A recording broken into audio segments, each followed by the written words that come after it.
Ayuda, trending sa X o Twitter, dati ang picture ng paa ni Donnie na may tato na smile expression.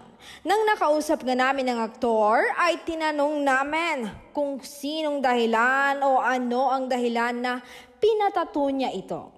Say ng aktor, ang dahilan daw ay ang kanyang girlfriend. Ay, bongga ang kanyang girlfriend. Ang paborito daw niya kasing expression ay smile.